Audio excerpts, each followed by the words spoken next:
Hey y'all, I'm here. I'm back. I'm back with another video. I know I'm inconsistent. It doesn't matter. Who cares? Who y'all? I am literally a month and some change away from pushing this baby out. Lord knows. Pray for me. I can't wait. Okay. We are here to talk about the Ultimatum season 2. Episodes 1 to like 6.5. Cause I cut it off halfway through 6. Or in the beginning of 6 and said I have got to sit down and talk about this show. Now, will I be going episode by episode? Absolutely the hell not. This review is actually going to be all over the damn place. But I have to get my fifis out. I have to. I'm probably going to come back once I watch the rest of the season. Hell, it might be tonight. It might be tomorrow. Who knows? Once I watch the rest of the season in the reunion, then I'll come back and I'll talk about the rest of it. But I have to get my fifis out about this shit. You know, I love the Ultimatum. Season 1 was okay. The Ultimatum queer love, that was everything. So damn good. Great television. Great television. This season, I don't know what's happening. Still great television. I don't know. But Nick Lachey and his wife, they are fucking menaces to society in the greatest way possible. Because the stuff that they put on our television, what is happening, but I'm also here for. So let's get to it. I don't got much time. Okay, so like I said, this review is literally going to be all over the place. So just rock with me and work with me. Let's go through the couples. Okay, we have Ryan and James. Okay, they are both 23, 24 years old. High school sweethearts, been with each other for 7 years, since they were 16. And Ryan, which is the girl, she's the one who gave the ultimatum. Y'all already know what the show is about, so ain't no point in me telling y'all, but it's about, okay, real fast if you don't know. The Ultimatum is a show about couples who come on the show. Somebody wants to get married, the other person does not want to get married, so the person who wants to get married gives an ultimatum.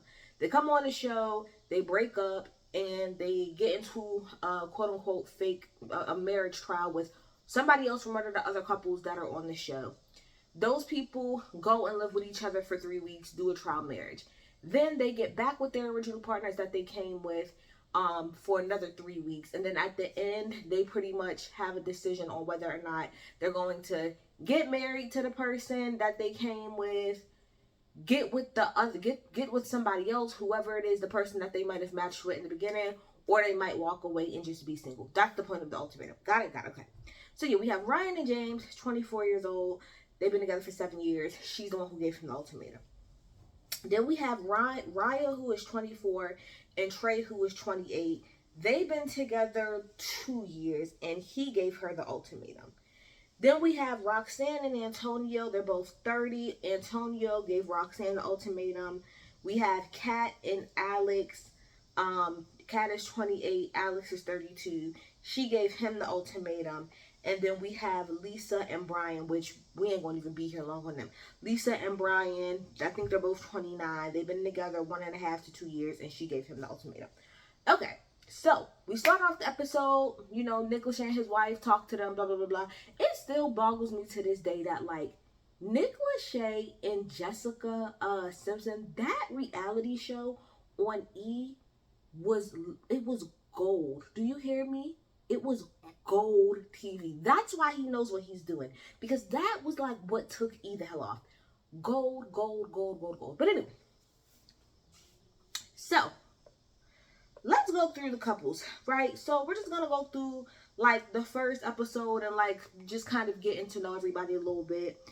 So, let's see. Who should we start with? Let's start with Roxanne and Antonio. So, Roxanne is very much so like a go-getter. She is very career-oriented. She's very much so about her bag. I think she's a CEO and owns her own business. So she's very much so like, I need to get to the bag, get to the money, get to the money, get to the money. And her whole thing is that, so she was given the ultimatum by Antonio.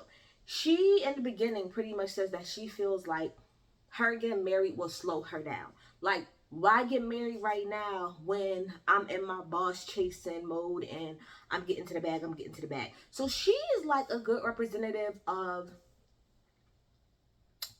the type of woman that I feel like they try to stereotypically put out there and say that all women are like. But she is the woman pretty much that's very much so about her bag, so much to the point where she don't even really see the point of being in a relationship.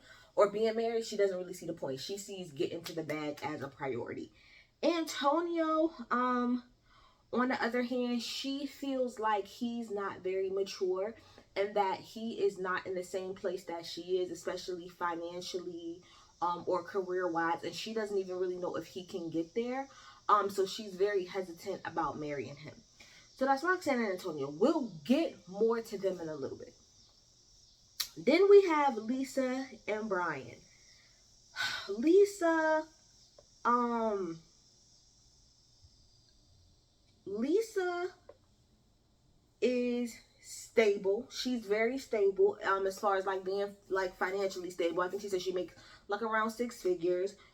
Brian, I feel like probably doesn't make as much as her, so I don't think I think his thing is he says that he doesn't feel like he's financially stable to be like married or anything like that. And she's just very one of those like, I want to be married, I want to be married, I want to be married. Now the thing about it is that they've only been together 1.5 to 2 years. I personally feel as if that's way too early to get married. I do. I think being with somebody for 1.5 to 2 years is way too early to be talking about getting married. Personally, I feel like you should be in a relationship for anywhere from like, people might think I'm crazy, but anywhere from like 4 to 7 years, really 5 to 7 years before you really start to delve into that. I'll even give you 4 to 7, just because I feel like when you're 1.5, 2 years into a relationship, you're still in your honeymoon phase. Like, and this is somebody who's been in a relationship since I was 16. We're gonna get to the high school sweetheart because I have a lot to say about that. So similar to Ryan and James, I've been with my high school sweetheart pretty much. So I have a like different outlook on things. But I do think that 2 years is a little bit too early. I think you're still in the honeymoon phase of your relationship. I don't think that you truly know someone 110% yet. 2 years, yeah, y'all are kind of getting there, but you're not there yet. Y'all are just now like starting to put down y'all facades of who y'all actually are. You don't really know the person deeply. Y'all haven't really hit too big of walls yet. And if y'all have hit hurdle after hurdle after hurdle after hurdle and y'all only 2 years in, y'all probably shouldn't be together, because that really should be like the time that y'all are getting to know each other, to be quite honest. So yeah, I personally think that she is like just at a certain age, and I think she is at a certain place financially. So in her head, she's like, okay, well, I'm like 28, 29, same age as me, and I've got a good job now, so like I just need the husband and then everything will be squared away. Which I get the thinking of that, but at the same time, it's like 2 years is too early, personally. And like I said, Brian feels like he's just not in a financial spot yet to be able to do it. Now, like I said, because I ain't going to really go, I'm going to go in order, but not really. So the night before, they're supposed to quote unquote break up, and then they're going to get together the next day with all of the other couples, and pretty much everybody's single. So everybody's going to mingle and jingle and talk and stuff like that. The night before, they all spend a night with each other, right? As their original couples. In the middle of the night, she gets up and she's crying and boo-hooing and picking up the phone, but saying like she about to call them and tell them she wants to go home, and boo-hoo-hoo, I want to go home. And Brian's like, what's the issue? What's the issue? I don't want to do this anymore. I don't want to do this anymore. I'm tired of y'all getting on my TV screen and doing this. This happens every single time. Every single time y'all get on this show and y'all be, and the crazy part about it is it be the people who issued the ultimatum that always does this. It's rarely the other person. You brought him onto this show knowing damn well you probably had to audition, you had to probably send in a letter or a video, you had to go through filming, you had to go through all of this shit just for you to get here and be like, no, I don't want to do it anymore. I don't want to do it anymore. No, you here. If you want to talk about commitment, commit, girl. Commit. So she's getting her feelings. Oh, I don't want to do this anymore. I don't want to do this. Yeah, because the thought of your man being with somebody else is now really settling in. You should have thought about that before you signed on the dotted line and popped up here. But we're going to get to her in a little bit, because she pissed me off. For sure, for sure. Then we have Kat and Alex. Not too much on them, really. Kat is very quiet. Alex, you could tell, is super overbearing. It does seem like he walks all over her a little bit, and like she's ready to get married, but he's not. He's very like vague on a lot of things. He doesn't tend to answer questions. He's very skirt. He thinks he's the smartest person in the room. So we didn't really get too much out of them, which we'll play on until later. Then we have Raya and Trey. And he's very much so ready to be married. He is, I think, like 28, 29. He's an engineer, meaning he makes good money. And he just is ready to get married at this point. And Raya, or Rhea, whatever the hell her name is, Raya, she's 24 years old. And she's saying that she's not necessarily ready. And what she said during this first episode, or the first time we saw them together, to me, before it even came out of her mouth, to me, made all the sense in the world and exactly what I was thinking. So he's 28 and she's 24. Now, to most people, that's probably not really that big of an age, like, difference in age, and it's not, but it is. It's a big difference as far as where you are in life, and I say that all the time. People try to make it seem like age is not that big of a deal, and it's not, depending on where you fall in your age. When you 31 versus 35, it ain't that bad. But when you like 24 and you 28, it can, not all the time, but it can be a big difference. And what she said is exactly what I thought, which is that you are already in a certain place in your life. You know what it is that you want to do. Your career is in a good spot. You're financially in a good spot. I'm just kind of starting to figure that out. I don't really know exactly what I want yet. I don't even know exactly what I want to do as far as a career. I don't even know if the girl works, or it seems like she's trying to figure out what it is that she wants to do. And I can honestly say, the career and the job that I'm in now, I did not get like my quote unquote big girl job until I hit the age of like 26. 25 going on to 26. Really 26 is when I got my quote unquote big girl job. That's fact. So I've only really been truly deep into my industry, because I'm 28 about to be 29, maybe like 2-3 years. At the age of 24, yeah, I didn't know. I knew what I wanted to do, and I was out of college, but I was still very much so in a trying to figure, and granted, I'm still trying to figure myself out now, but 24 me versus 28 me, two completely different people. 28 me, much have, and I'm still not all the way there, so don't get it confused. But I have a much more clear understanding of where I'm going, my vision for myself, the vision of my future, than I did at the age of 24. At the age of 24, I wanted to travel. That's what I was doing. At the age of 24, I was traveling. I was being out here. Me and my boyfriend, we just all over the place. I'm not really taking nothing serious. I ain't saving up for nothing. I ain't taking nothing serious. I am just out here living. So I can understand why at the age of 24, she might not necessarily be ready. And I honestly don't believe that anybody should be getting married under the age of 25. My personal opinion. I think you need to hit 25, 26 before you even consider marriage. I don't care how long you've been in a relationship, because it's a certain amount of growth as a person and as a human being you need to do. And a lot of people would say 25, 26 is still young. But I really, truly don't think you should be getting married at the age of 24. No, you have way too much growing still, learning. You are still very much so immature. There's a lot of shit you still need to fucking do. Personally, in my opinion. So to me, from the beginning, this whole situation is doomed. It's doomed from the very beginning, just off of that. One of the things I did put here that to me just showed, and you can tell throughout this experience, that Raya, she's very immature, especially compared to Trey. She's just very immature. She's very immature in her thinking. She's not there yet. And that's okay, because she's only 24. But she ain't there yet. She's not. One of the things that she talked about is that she felt like he wasn't romantic. And he said, well, I was romantic, but the first thing that I did for you on Valentine's Day was I got like a room. I got all of these rose petals out. I had it leading up to my bedroom. And I did all of this stuff. I had you a teddy bear. Like, I did all of this nice stuff for you to turn around. And the thing that you said to me was, oh, it doesn't look like what it looks like on TikTok. First of all, the fact that you're using TikTok as an example for anything, that shows your age and lack of maturity, okay? The fact that you are using social media in general as the standard as to what you should and shouldn't be getting within a relationship, that to me, that just highlighted how immature that she truly is. Do you get what I'm saying? very immature. So I don't even understand why Trey would want to be with somebody she's not on your level. I'm not saying that there's 24-year-olds that wouldn't be able to like be mature the way that he is, but she is not there. So I don't even understand why we here. Then they have the conversation about children. And at this point, because we'll talk about it a little bit later, but at this point, she's pretty much saying that she doesn't even know if she wants kids. She has no idea. And he does. Now, he's not being real. When she asked him flat out, would you be okay if I got to the point where I said, I do not want kids? And he was saying, well, it's not about that right now. It's just about us figuring out if we like each other and then we can go there. No. That's very important. You don't want to get engaged to this woman and marry her and then have the conversation about her saying, I don't want kids, and you're saying that I do want kids.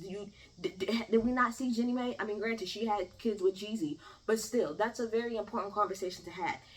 If she is saying maybe, but there is a strong possibility that the answer is no, you need to walk into that marriage with full understanding that y'all might not have kids, and you have to be okay with that.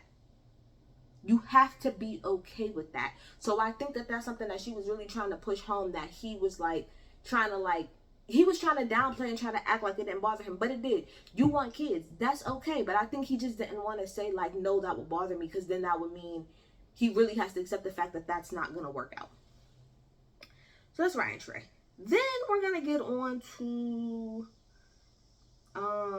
Ryan and James. Okay, so the reason I want to get to them last is because I don't want to say I relate to them the most, but I do, in the sense of them being high school sweethearts. Okay, this is how I feel about this, and this is even for them as a couple, for them to hear me out, and other people who are not necessarily, don't really get these relationships.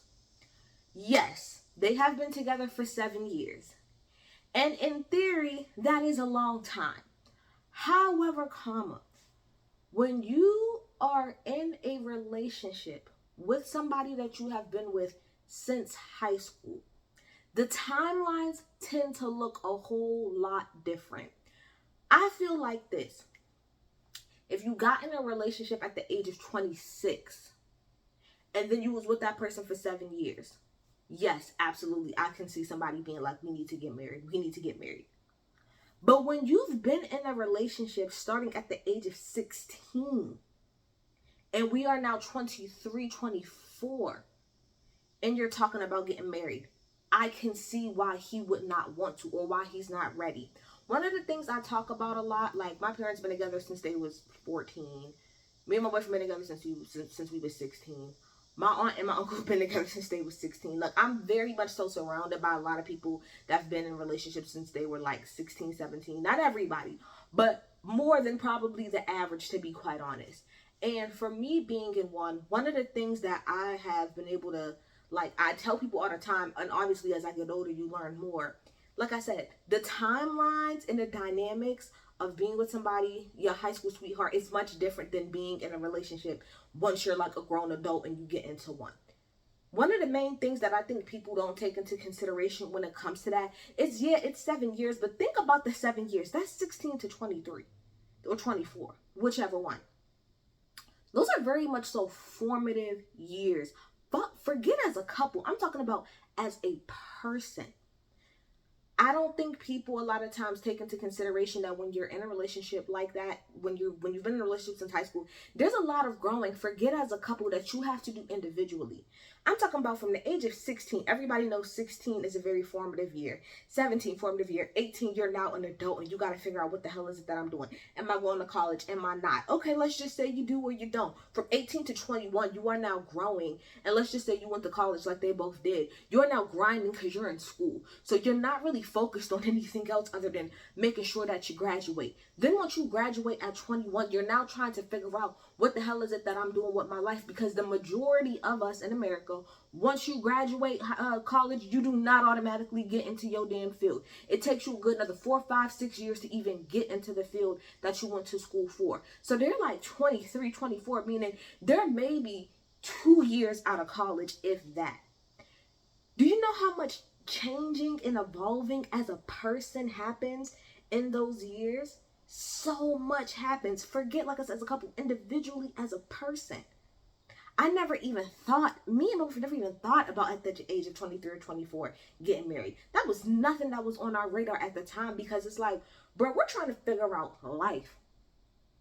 Forget relationship. We're trying to figure out our own individual lives. What does that even mean to go from being a teenager to now an adult, period? So when you're in a relationship during that time frame, like I said, not only are you trying to work on yourself individually, you're learning yourself as it's changing. You're learning somebody else that you're with and they're changing. You guys' vision on life is changing. Your goals, your aspirations are changing. You, like I said, as a person are changing. So your relationship as a whole goes through a lot of different changes. It's a lot of ups, it's a lot of downs, it's a lot of, do we want to do this? It's a lot of, damn, should we go off and do our own thing? Damn, is this gonna work together? There's so many things that happen during that time frame that I feel like people just hear 7 years, and in their head, especially if you've never been in that situation, that in your head it's, oh well, it's 7 years, so yeah, that's long enough, you guys should know. No, not when you've been with somebody since the age of 16. 7 years sounds like a lot, but in our reality it goes like this and it's nothing. It really goes like this and it's nothing. It really does. So I can see why he would feel like, I'm not ready. Like he said, I'm not even in a financial position. Like I said, they're 23, 24, meaning they're only probably 2 years out of college. They haven't even lived with each other. By the time I was 24, me and my boyfriend had lived with each other since he was probably 19 years old. They haven't even lived with each other yet. So I feel like their situation is much different than everyone else's because of the fact that they've been together since they were 16 years old. It's a lot of different dynamics and things that come to play with that. And I know the expectation is, oh, you guys been together for 7 years, you should be married. But I can fully understand why they wouldn't. I really do. And I feel like the pressure that she has, specifically being a woman, and this is no shade, being a white woman from the South, I can see why that pressure would be on her. Because to be quite honest, most, not to bring race into it, but it's the facts, most white women that I know do get married by the time they're like 24, 25. They be married fresh out of college. It's kind of like it's like a thing that's kind of expected societally, is that you get out of college and you get married and then you have kids automatically. And a lot of times that shit do not work out. Give yourself time to grow as a person. This is probably gonna have to be a two-parter. So then everybody kind of mingles around and stuff like that. And long story short, let's just get to Lisa and Brian real fast. So Lisa can't handle the fact because she see her boyfriend talking to all these people, and obviously it's hard. But she's really having a hard time. The only other people that really stand out to me that was clicking was like Trey and Ryan, and that's kind of it. Everybody else was kind of feeling each other. Raya and James was feeling each other a little bit, but you could tell that Lisa was really having a hard time with the fact that her boyfriend was like kicking it with all of these other girls, specifically the 2 black girls he was really feeling. We get to the beginning of the next episode, or whatever it is, episode 3. She come knock on his door and say, I got something to tell you. I'm pregnant. I said, girl, bye. Girl, bye. I want to see the baby. Either A, I want to see the baby, or B, Netflix, y'all are really full of it. So you're trying to tell me that you waited, and he said, how do you know? And she said, I took a test yesterday. So you're trying to tell me you knew damn well you was coming on this show, and you waited on purpose to take this test the day before it was time for y'all to make a choice on who y'all was going to be with? Convenient.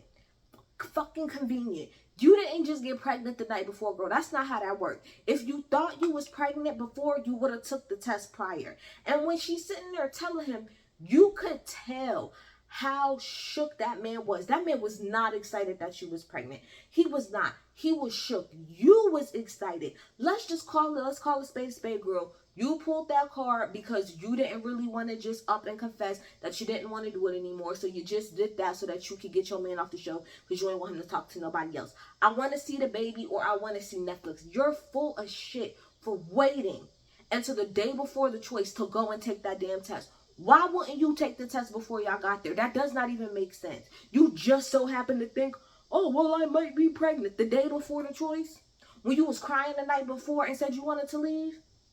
Kiss my ass. So goodbye, Lisa. Goodbye, Brian. Brian looked miserable, to be quite honest. Have fun for the next 18 years. So then we do the swap. I'm probably definitely going to have to switch this, do another video. So then we do the swap. And the new couples are... Who's the new couples? The new couples are Raya and James, Trey and Ryan, Antonio and Kat, Roxanne and Alex. Raya and James, the first 2 weeks are cool. They're doing romantic stuff. And we find out that the reason that she don't want kids is because she had a miscarriage. So she doesn't want to possibly go through that again. I can understand that. I can get that. And James pretty much is just having a hard time, like, getting really into the process. Trey and Ryan, they hit it off immediately. They getting along the best so far out of everybody. Antonio and Kat, they start off very, a little slow, but they start to get to know each other a little bit more. Antonio is very, like, open with her about, he's pretty much a F up. He's a fuck up. That's pretty much what it is. And he's just being very honest about a lot of the stuff that he did that's not necessarily right and how he wasn't the best person. Kat, on the other hand, seems very reclusive when it comes to him. And then we have Roxanne and Alex. They both really like each other because they're both very much so, like, into their work and into their jobs. They have more in common as far as the fact that they are really, like, career oriented more than anything.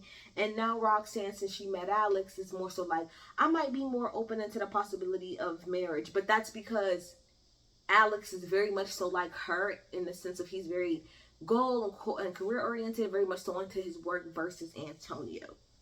So the main issues really that we had is Raya and James end up getting into it because Raya brings up this whole conversation about her feeling like he's not, like, intimate enough with her. And when she meant intimate, she's like, you don't hold my hand, you don't give me a hug, like, it just feels like we're friends. And so James' whole thing is like, well, I don't feel like we have to do that for me to, like, get the best thing out of this experience.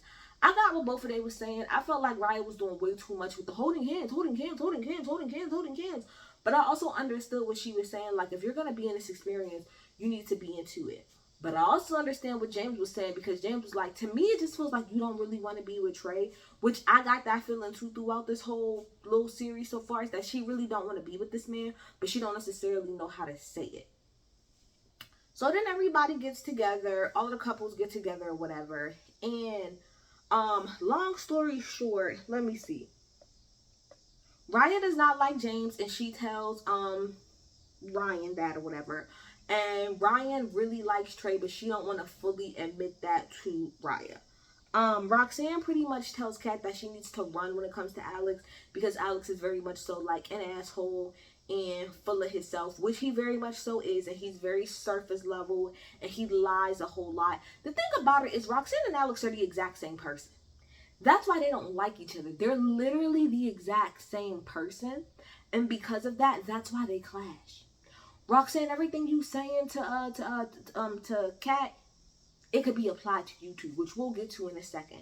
So then Trey and James are having a conversation, and James pretty much like, I don't open up to Ryan, which is why I feel like we're not really doing well as a couple. I think James has been through some really, really traumatic stuff, and he has even said that he's had a lot of issues with his parents that he hasn't told her, which is now that is crazy that y'all been together this long and she doesn't really know about anything about your past as far as your parents is concerned.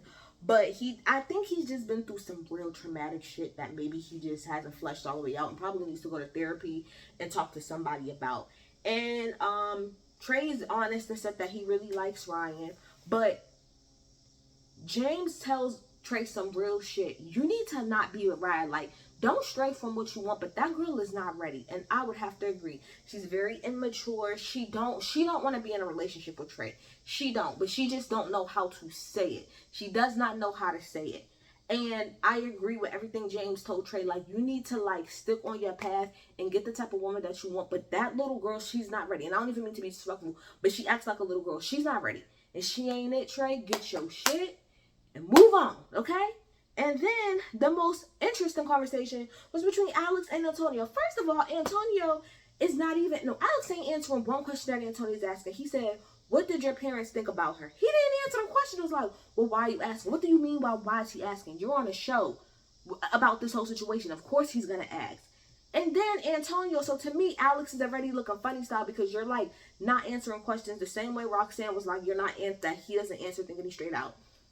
And then he pretty much, however, although he was full of shit, he did tell Antonio the truth. He was like, I don't think that Roxanne respects you, and I think that you're her whipping boy, which is facts, what we end up seeing later in the next episode. And he was like, what are you talking about? She does respect me. He said, no, she does not. She talks down on you. She makes you the butt of her joke. You are her whipping boy. And that's facts of the matter. When they get back to the house later and it's Roxanne and Antonio talking, no, Antonio meets up with Kat afterwards. They get back to the house. And he tells her, well, your boyfriend told me that Roxanne doesn't respect me. And Kat was like, well, to be quite honest, I got a text message from Alex's parents after he left, and they told me that Roxanne does not like you. This man sat up there and said his parents is lying. Kat was like, what would his parents get from lying for? I'm like, this nigga is living in pure delusion. Let me tell you something, Antonio. Run from Roxanne. The same way Roxanne was telling Kat to run from Alex, run. That woman disrespects the hell out of you, and you are literally just her whipping boy, like Alex said. You are nobody that she respects. She don't respect you as a man. She thinks that you can't take care of yourself or her, which is why she will never marry you, because she don't think that you can do anything for yourself or for her. What do you give her and what do you gain to her life other than her telling you what to do and bossing you around all the time? That's why she keeps you around, because look at the way she talks to him when she was like, get your ass over here now so you could talk to me. And then he went running. So then when they get back to the house, Alex and Roxanne get into it because Roxanne is like, you're disrespectful for going and telling him what I said about you. That was supposed to be between us. But I'm like, but hold on, Roxanne. But you just sat in Kat's face and told her that Alex ain't shit. So how is what Alex did any different? You just sat in Kat's face and told her you need to run from Alex. But when he does the same thing about you, now what's the problem? This is the issue. Y'all are the same person. Y'all are the same person. And because y'all are the same person, y'all are clashing. So I just have to rush through that. But that's where I'm at so far. I'm only a little bit into episode 6. I'll get back to y'all when I'm done. I'll talk to y'all later. Bye.